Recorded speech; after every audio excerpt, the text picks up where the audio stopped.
Hi everyone. Today we are discussing the case of a police sergeant who is sentenced to 21 months of federal imprisonment for planting fake evidence. The sergeant got a call from a fellow officer who accidentally ran over an arrestee during the duty. The sergeant with another officer rushed to the spot and planted a gun on the arrestee's vehicle and later arrested the victim for having a weapon on the van and detained the victim for 10 months.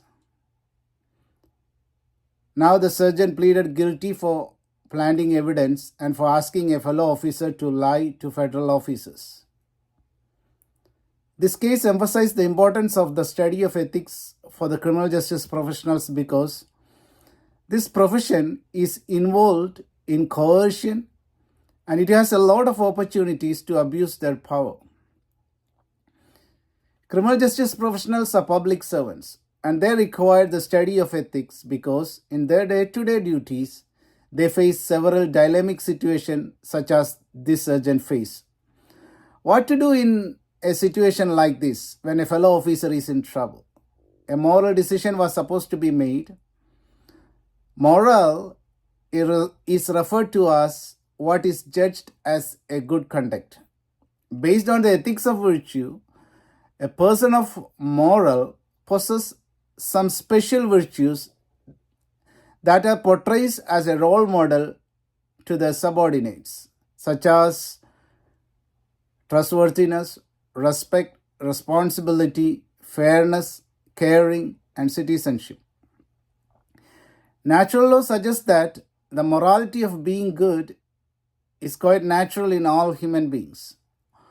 All the religion claims that being moral is a virtue that is already imprinted within everyone's consciousness, and the violation of the inner voice of one's consciousness results in actions that are evil to the society and badness to other social beings. Ethics of care upholds the mentality of sacrificing one's selfish motives and actions that gives care to the others.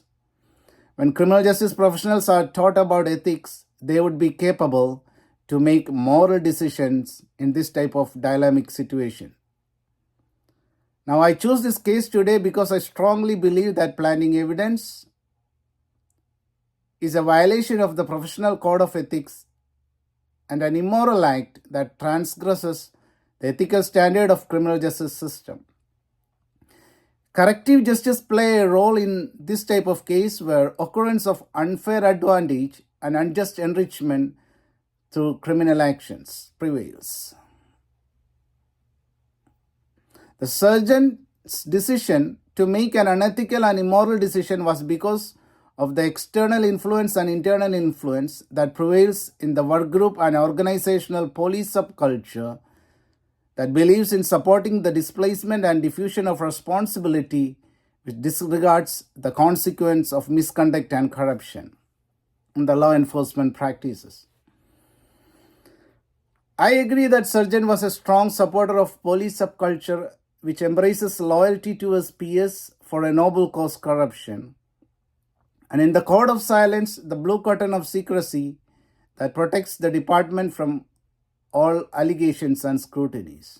On the other hand, the planting of evidence to protect a fellow officer and holding an injured victim for 10 months without the due process was definitely a clear violation of the formal ethics of police officers and the law enforcement code of ethics that underlines the justice and fairness of law, service that ensures the importance of law, and the significance of professional conduct with a higher standard of behavior.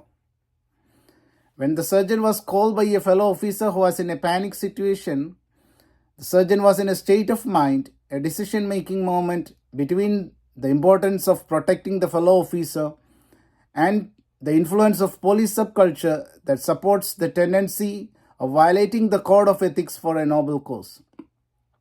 As a result of confirmation bias with reactive investigation, an innocent victim was held for 10 months. It took years to bring out the real justice.